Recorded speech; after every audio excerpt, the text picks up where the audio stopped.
बहुत समय पहले की बात है। सोनापुर नामक गांव में दो बहनें सपना और काजल अपनी विधवा माँ सुरेखा के साथ रहा करती थीं। कुछ समय पहले ही सुरेखा के पति की मृत्यु हो जाने की वजह से दोनों बेटियों की जिम्मेदारी सुरेखा के ऊपर आ जाती है। सुरेखा लोगों के कपड़े सिलकर अपनी बेटियों का पालन पोषण करती थी। सुरेखा की बड़ी बेटी सपना वह बहुत ही होशियार और समझदार थी, लेकिन छोटी बेटी काजल वह पढ़ाई लिखाई में भी अच्छी नहीं थी और अपनी माँ से पैसे लेकर दोस्तों के साथ उड़ाया करती थी, पार्टी क्या करती थी। ऐसे ही समय बीत रहा था। एक दिन काजल अपनी माँ से कहती है, मम्मी मम्मी जल्दी से आप मुझे 500 रुपए दे दीजिए, टीचर ने मंगाए हैं। काजल, सपना भी तुम्हारे ही स्कूल में पढ़ती है, बस तुमसे 2 क्लास आगे है, लेकिन वह तो कभी मुझसे पैसे नहीं मांगती, बस महीने में फीस जमा हो जाती है, लेकिन तुम कभी 500, कभी 1000, कभी 2000 लेती रहती हो। आखिर तुम्हारी टीचर इतने पैसे मंगाते क्यों है बेटा? अरे यार मम्मी, मुझे क्या पता, टीचर ने कहा कि कल 500 रुपए लेकर आने हैं, इसलिए मैं आपसे मांग रही हूँ, तो बस आप मुझे दे दीजिए। बस हमेशा सवाल पे सवाल करती रहती हैं। ऐसा कहकर काजल झूठ बोलकर अपनी माँ से हमेशा पैसे ले जाया करती थी और पार्टी में और अपने दोस्तों के साथ उड़ा दिया करती थी। ऐसे ही एक दिन दोस्तों के साथ पार्टी करते हुए सपना काजल को देख लेती है और वह काजल से कहती है, काजल, माँ कितनी मेहनत से सिलाई करती हैं, तब जाकर 4 पैसे कमा पाती हैं। वह हमें पढ़ा रही हैं, 2 समय का खाना खिला रही हैं, यही हमारे लिए कितनी बड़ी बात है, और तुम उनकी मेहनत की कमाई को इस तरह से उड़ा रही हो। प्लीज मत उड़ाओ, पढ़ाई लिखाई पर ध्यान लगाओ ताकि तुम कुछ बनकर माँ की मदद कर सको। ओह हेलो बहन जी, मुझे ज्ञान देने की ज्यादा जरूरत नहीं है। और हाँ बहन जी, मैं तेरी तरह नहीं हूँ, बस 24 घंटे पढ़ती रहूँ और माँ के साथ काम में हाथ बटाऊं। मुझे नहीं जीनी ऐसी बोरियत वाली जिंदगी। तुझे क्या लगता है कि मैं अपनी सारी जिंदगी ऐसे ही काट लूँ? मैं अपने दोस्तों के साथ एंजॉय ना करूँ? मैं ऐसा नहीं करूँगी। मैं तो अपने दोस्तों के साथ एंजॉय भी करूँगी, जैसे भी मुझे करने के लिए मिलेगा। और मेरी बात कान खोल के सुन, अगर माँ को तूने इस बारे में बताया तो मैं तुझे छोड़ूंगी नहीं, ये बात अच्छी तरह से जान लेना। काजल, मैं तुम्हारी बड़ी बहन हूँ, तुम्हें सही रास्ता दिखाना मेरा कर्तव्य है, और ये सब जो तुम कर रही हो ठीक नहीं है। अगर माँ को मैं भी ना बताऊँ तो एक न एक दिन माँ को तुम्हारी सच्चाई पता चल ही जाएगी। अभी भी समय है, संभल जाओ, तुम्हारा ही भला होगा। सपना काजल को समझाकर घर वापस आ जाती है और अपना स्कूल का काम खत्म करने के बाद अपनी माँ के साथ सिलाई करने में और घर के कामों में भी मदद करती है। सुरेखा की सपना लाडली बेटी थी, क्योंकि वह ना तो कभी फालतू पैसे खर्च करवाती थी और हमेशा उसकी मदद किया करती थी। ऐसे ही समय बीत रहा था। स्कूल का रिजल्ट आ जाता है। सपना हमेशा की तरह फर्स्ट आती है और काजल पास भी नहीं हो पाती। जब सुरेखा को पता चलता है कि काजल फेल हो चुकी है तो वह आग बबूला हो जाती है और काजल को जोर से थप्पड़ मारकर उससे कहती है, काजल, तुम फेल कैसे हो सकती हो? अपनी बड़ी बहन को देखो, घर का सारा काम करती है, मेरे साथ सिलाई भी करवाती है, ट्यूशन भी नहीं लगा हुआ, फिर भी फर्स्ट आई है, और एक तुम ट्यूशन भी पढ़ती हो, कोई काम भी नहीं करती, फिर भी फेल हो गई। ऐसा क्यों? मैं कितनी मेहनत करती हूँ, तब जाकर तो स्कूल की फीस जमा हो पाती है। तुम्हें कुछ पता भी है कि कितनी मेहनत से पैसे कमाए जाते हैं? मम्मी, अगर मैं पास नहीं हुई तो इसमें मेरी क्या गलती? मैंने तो पूरी मेहनत की थी, अब स्कूल वालों ने मुझे फेल कर दिया तो इसमें मेरी कोई गलती नहीं है। आप हमेशा मुझे ही सुनाती रहती है। इस सपना की बच्ची को तो कुछ नहीं कहती, जैसे मैं आपकी सौतेली बेटी हूँ और इसे की बेटी हो। अब तो मेरे साथ ऐसा बर्ताव करती हो। मैं जा रही हूँ घर छोड़कर और कभी वापस नहीं आऊंगी। ऐसा कहकर काजल घर से बाहर निकल जाती है। तभी रास्ते में उसे उसकी कुछ दोस्त मिलती हैं। काजल को इतने गुस्से में देखकर उसकी दोस्त उससे पूछती है तो काजल उनसे कहती है, अरे कुछ नहीं यार, मैंने अपना घर छोड़ दिया। जब देखो माँ चिक चिक चिक चिक करती रहती है। दोस्तों के साथ क्यों घूमती हो, पार्टी क्यों करती हो, पढ़ाई अच्छे से क्यों नहीं करती, और हमेशा उस सपना की बच्ची को लाड प्यार करती है जैसे मैं उनकी सौतेली बेटी हूँ। अपनी बेटी के साथ क्या कोई ऐसा करता है? इसलिए तो मैंने अपना घर छोड़ दिया। अरे यार काजल, तू भी बेवकूफ की बेवकूफी है, किसी की वजह से तू क्यों घर छोड़े? अगर तेरी माँ तेरी बड़ी बहन से ज्यादा प्यार करती है तो उसे ही रास्ते से हटा दे, उसके बाद तू अकेली रह जाएगी। फिर तेरी माँ सिर्फ तुझसे ही प्यार करेंगी और जो भी पैसे होंगे उन्हें तू ही उड़ाएगी, आपस में बटेंगे भी नहीं। मैं इससे ही कह रही हूँ ना। अरे हाँ यार काव्या, ये तो मैंने सोचा ही नहीं था। यह तो बहुत अच्छा आइडिया है। आखिर मैं क्यों घर को छोड़कर जाऊँ? वह सपना की बच्ची माँ की बहुत लाडली है ना। अब देख सपना की बच्ची, मैं तुझे कैसे सबक सिखाती हूँ। मैंने सुना है हमारी पहाड़ी वाला जो रास्ता है वह बहुत खतरनाक है। बहाने से उसे वहाँ ले जाती हूँ और वहाँ छोड़कर आ जाऊंगी और वह कभी वापस नहीं आएगी। यही ठीक रहेगा, मैं जाती हूँ। इस तरह काजल घर वापस आ जाती है और घर आने के बाद सपना से कहती है, सपना दीदी, मेरी प्यारी बहन, तू तो बड़ी है। तू जो मुझे समझाने की बातें करती थी सही करती थी। मैं गलत थी। मुझे तुम्हें और माँ को इतना परेशान नहीं करना चाहिए था। मैं बहुत बुरी हूँ, बिल्कुल भी अच्छी नहीं हूँ। मैंने तुम दोनों को कितना परेशान किया, लेकिन अब मैं सुधरना चाहती हूँ, तुम्हारे जैसा बनना चाहती हूँ। क्या तुम मुझे अपने जैसा बनाओगी दीदी? हाँ हाँ काजल, क्यों नहीं। तुम मेरी छोटी बहन हो और सुबह का भूला शाम को घर वापस आ जाए तो उसे भूला नहीं कहते। तुम्हें जल्दी ही अपनी गलती का एहसास हो गया और तुम सुधरना भी चाहती हो, तो इसमें मैं तुम्हारी पूरी मदद करूंगी। ठीक है चलो, तुमने सुबह से कुछ खाया नहीं है, मैं तुम्हारे लिए खाना लगा देती हूँ। नहीं नहीं दीदी, मुझे घर का खाना नहीं खाना। मेरी दोस्त है ना काव्या, उसके भाई की एंगेजमेंट है, उसने इनवाइट किया है तो मैं वहाँ जाना चाहती हूँ। लेकिन मैं अकेले नहीं जाऊंगी, मैं आपके साथ जाऊंगी। आप चलोगी ना मेरे साथ दीदी? सपना काजल के साथ जाने के लिए तैयार हो जाती है, लेकिन बेचारी को कहाँ पता था कि उसकी छोटी बहन उसके साथ क्या करने वाली है। वह सीधी सादी काजल के साथ जाने के लिए निकल जाती है और काजल मन ही मन में बहुत खुश हो रही थी। अब भाई का मजा देख। सपना की बच्ची तो कितनी बेवकूफ है, मेरी बातों में यूं ही आ गई। अब मैं तुझे जहाँ लेकर जा रही हूँ ना, वहाँ से तू कभी वापस नहीं आएगी और ना ही मम्मी तेरी कभी तारीफ करेंगी और ना ही कभी मेरी बुराई। हमेशा मुझसे ही लाड प्यार करेंगी, मुझे पैसे उड़ाने के लिए देंगी। बेवकूफ हमेशा हमेशा के लिए उस जंगल में कैद हो जाएगी। बहुत मजा आएगा। ऐसा सोचकर काजल बहुत खुश हो रही थी। बहुत देर हो जाती है, चलते चलते रात भी बहुत ज्यादा हो जाती है। घना जंगल आ जाता है, डरावनी डरावनी आवाजें आ रही थी, जानवरों की भी बोलने की आवाजें आ रही थी। तभी सपना काजल से कहती है, काजल यह तुम मुझे कहाँ पर लेकर आई हो? ये तो मुझे पहाड़ी वाला इलाका लग रहा है और ये जंगल कितना ज्यादा घना है।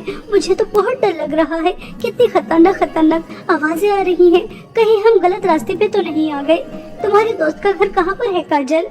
सपना काजल से पूछती रहती है, लेकिन काजल सपना को कोई जवाब नहीं देती। चलते चलते एक गुफा आ जाती है और काजल सपना को वहाँ छोड़कर वापस आना चाहती थी, लेकिन तभी वह गुफा बंद हो जाती है। यह देखकर काजल बहुत ही ज्यादा घबरा जाती है। तभी वहाँ पर दो सीढ़ियाँ प्रकट हो जाती हैं। दोनों बहनें ना चाहते हुए भी उन सीढ़ियों पर चढ़ जाती हैं और वह सीधा एक ऐसी जगह पर पहुँच जाती हैं जहाँ पर एक तरफ सोने का चांद था और दूसरी तरफ चांदी का चांद था।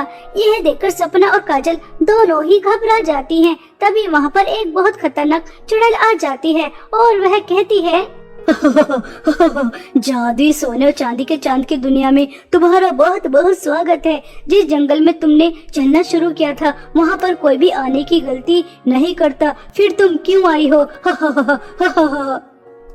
चुड़ैल जी आप मुझे छोड़ दो। इस सपना की बच्ची को यहाँ पे रखो, चाहो तो इसे खा भी लेना। मैं तो इसे इस जंगल में छोड़ने आई थी और इसे छोड़कर यहाँ से वापस चली जाती। मुझे पता था कि ये जंगल खतरनाक है, लेकिन मैं तो इसे छोड़कर यहाँ से जाना चाहती थी, लेकिन इस सपना की बच्ची की वजह से मैं यहाँ पर फंस गई। देखो मुझे छोड़ दो, मुझे वापस जाने दो। काजल ये तुम क्या कह रही हो? इसका मतलब घर पे जो भी तुमने बातें की वो सब ड्रामा था? तुम मुझे मारने के लिए यहाँ पर लेकर आई थी? मैं सपने में भी नहीं सोच सकती कि तुम इतनी नीच हरकत कर सकती हो। मुझे तो तुम्हें अपनी बहन कहते हुए भी शर्म आ रही है। मैं तुमसे कितना प्यार करती हूँ और तुम मुझे मारना चाहती हो। देखो आज तुम्हारी इस हरकत की वजह से हम दोनों कितनी बड़ी मुसीबत में फंस गए। बस बहुत कर ली तुमने बातें। मुझसे तुम्हें डरने की कोई जरूरत नहीं है। मैं बुरी चुड़ैल नहीं हूँ, मैं किसी को खाती नहीं हूँ। बस अपना रौब जमाने के लिए जंगल में ऐसा लिख रखा है कि यह जंगल खतरनाक है। अब तुम यहाँ पर आ ही गई हो तो तुम घर भी वापस जा सकती हो। अगर तुम जादुई सोने के चांद का रास्ता चुनोगी तो तुम्हें वहाँ पर बहुत ही सारी धन दौलत मिलेगी, और अगर तुम जादुई चांदी के चांद का रास्ता चुनोगी तो तुम सिर्फ घर ही जा पाओगी और तुम्हें कुछ भी नहीं मिलेगा। अब तुम्हारे हाथ में है कि तुम कौन से रास्ते पर जाना चाहोगी।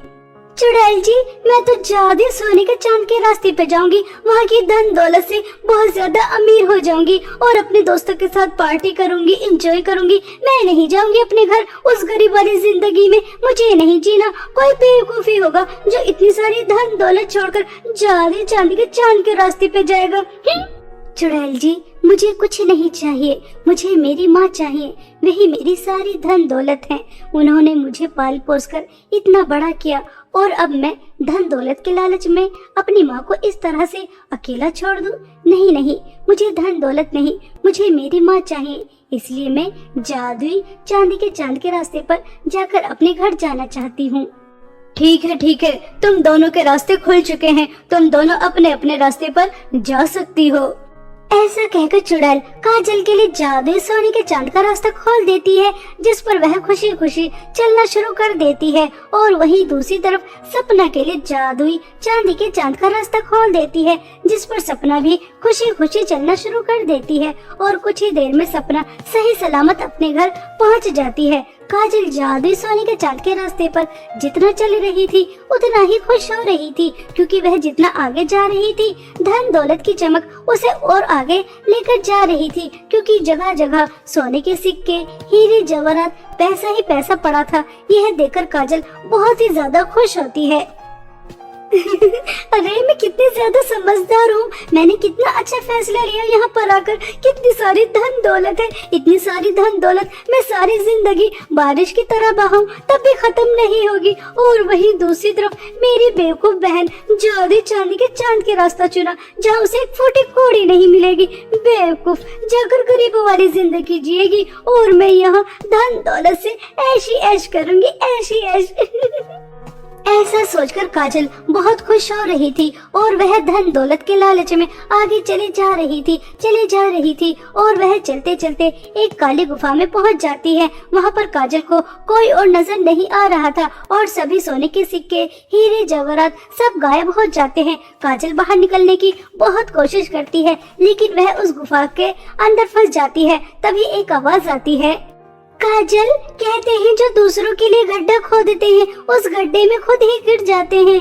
तुम अपनी बहन को मारना चाहती थी, लेकिन अपने जाल में खुद ही फंस गई।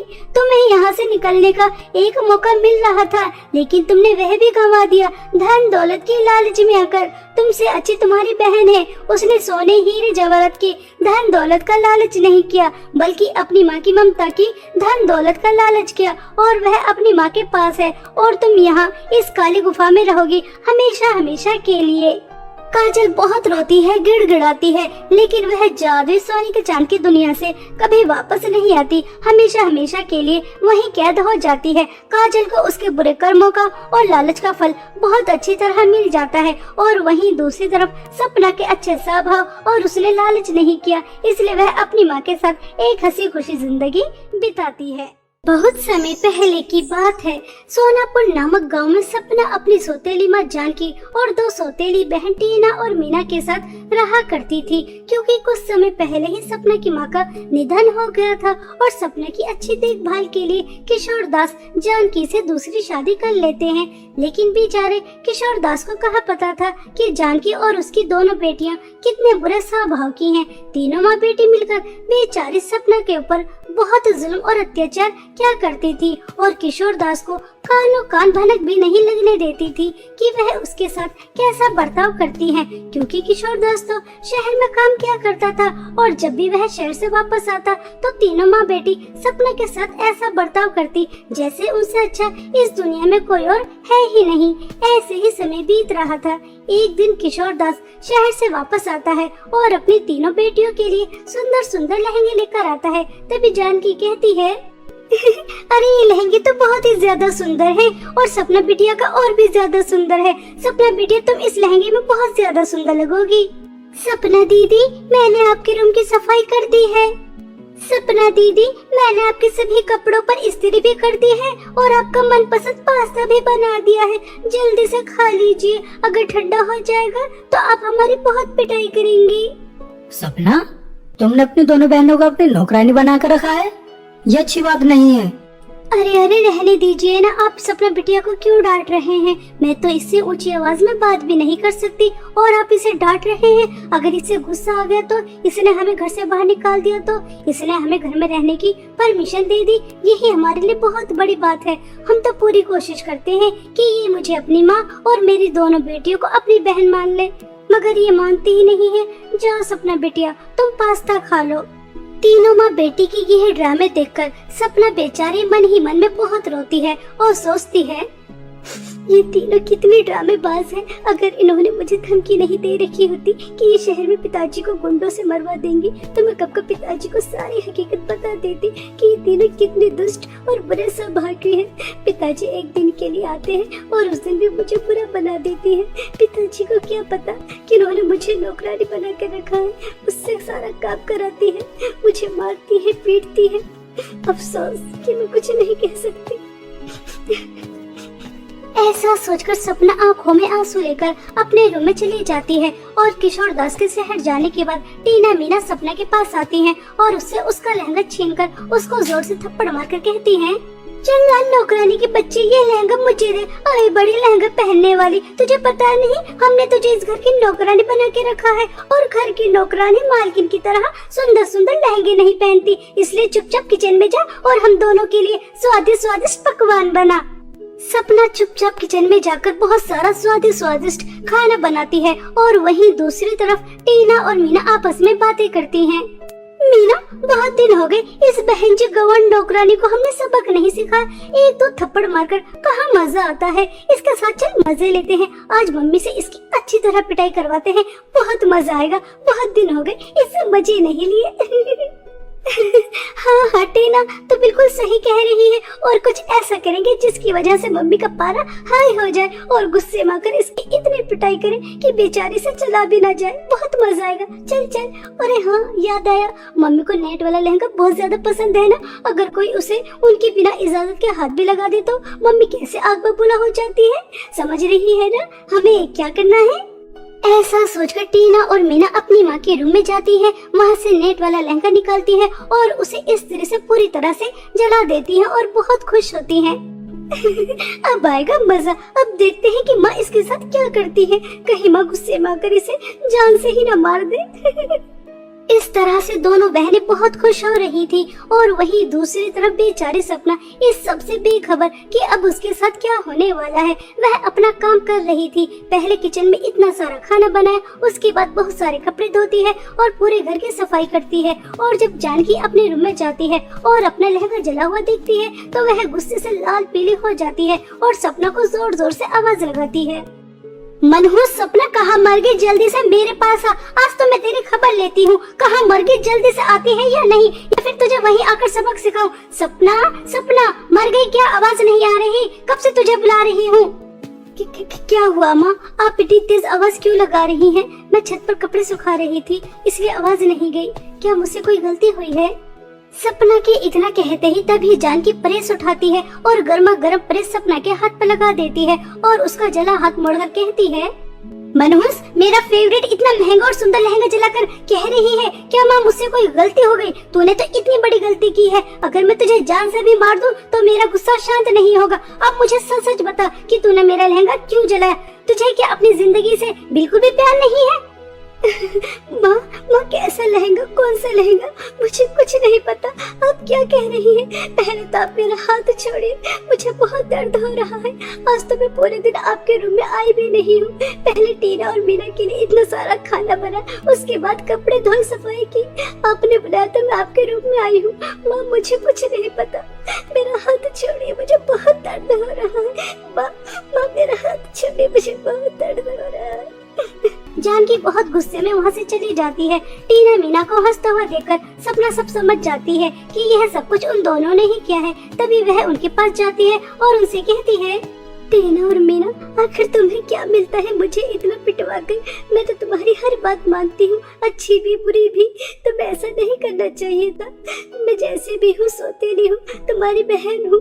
अब देखो मारे मेरा पूरा हाथ जला दिया, मुझे कितना दर्द हो रहा है।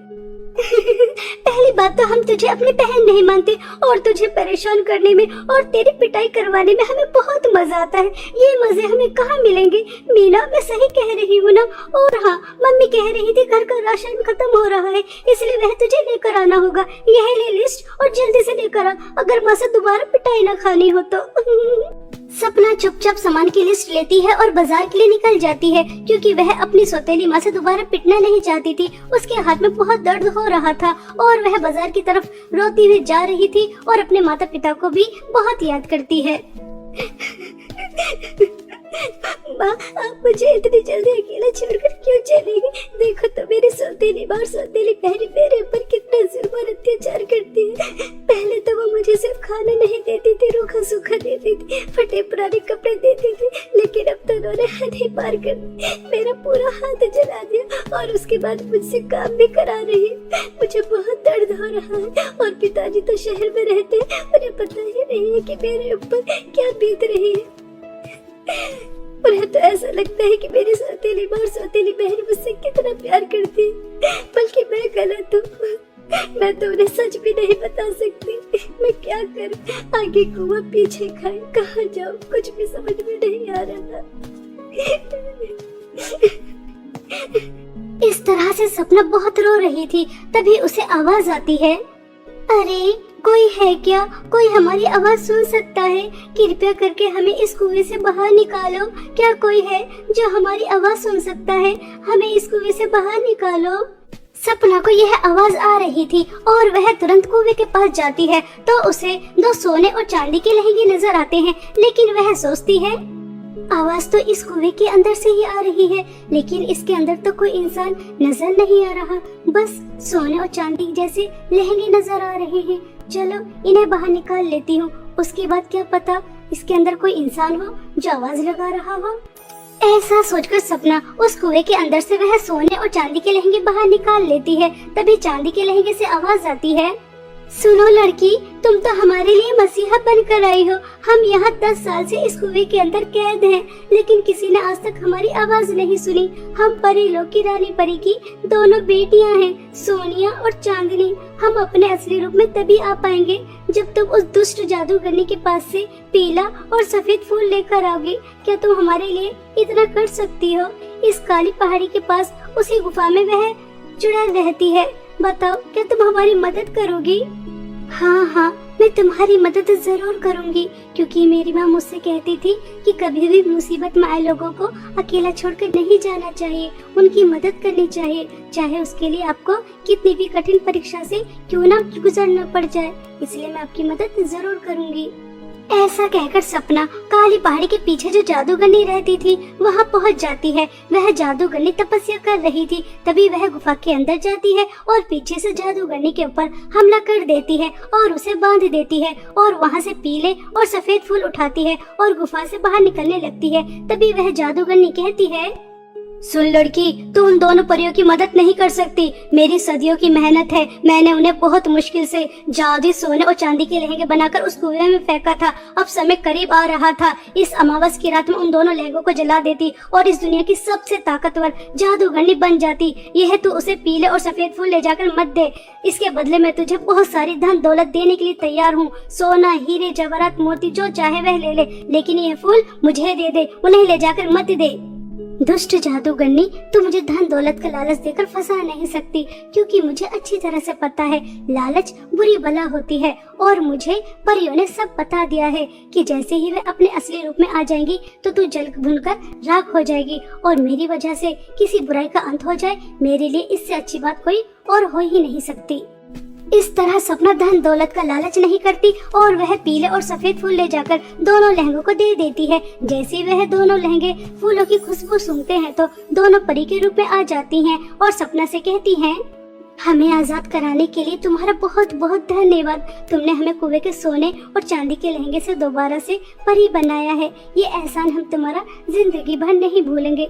तुम बहुत अच्छी हो और लालची तो बिल्कुल भी नहीं हो। तुमने लालच नहीं किया, इसलिए हम अपने असली रूप में आ गए। इसलिए हम दोनों तुम्हें गिफ्ट देना चाहते हैं। हम तुम्हें कुएं के जादुई सोना चांदी के 2 लहंगे देते हैं, जिसकी मदद से अब तुम्हारी जिंदगी में कोई परेशानी नहीं आएगी।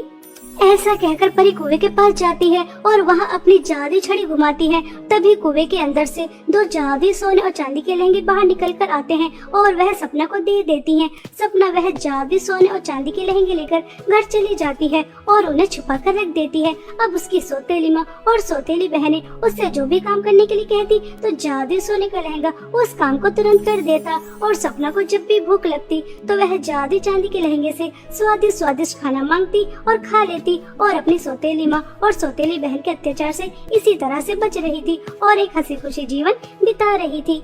ऐसे ही समय बीत रहा था।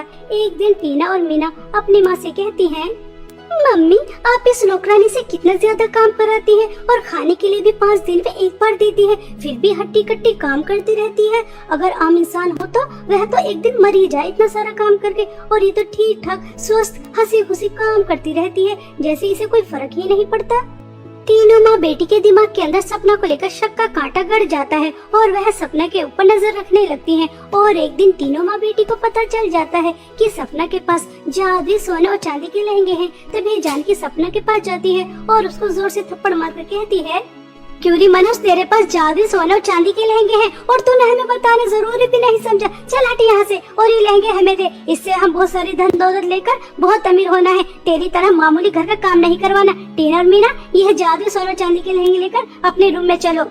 जानकी के कहने पर जैसे ही टीना और मीना जादुई सोने और चांदी के लहंगे को हाथ लगाती हैं तो उसके अंदर बहुत तेज करंट निकलता है और दोनों बहनों को बहुत तेज करंट लगता है, जिसकी वजह से दोनों बहनें पागल हो जाती हैं और पागल होकर डांस करने लग जाती हैं। अपनी बेटियों की यह हालत देखकर जानकी को बहुत गुस्सा आता है और जानकी भी जैसे जादुई सोने और चांदी के लहंगे को हाथ लगाती है तो उसे भी बहुत तेज का करंट लगता है और वह बहुत दूर जाकर गिरती है। तभी जादुई सोने के लहंगे से आवाज आती है, दुष्ट औरत, बहुत कर लिया तूने मासूम सपना के ऊपर अत्याचार, अब तू और अत्याचार नहीं कर सकती। अगर तू चाहती है कि मैं तुझे पागल न करूं तो अपनी दोनों पागल बेटियों को लेकर यहाँ से कहीं दूर चली जा। यह जादुई सोना चांदी के लहंगे को कोई भी लालची और बुरे स्वभाव का इंसान हाथ नहीं लगा सकता, उसके साथ ऐसा ही होता है, निकल जाए यहाँ से।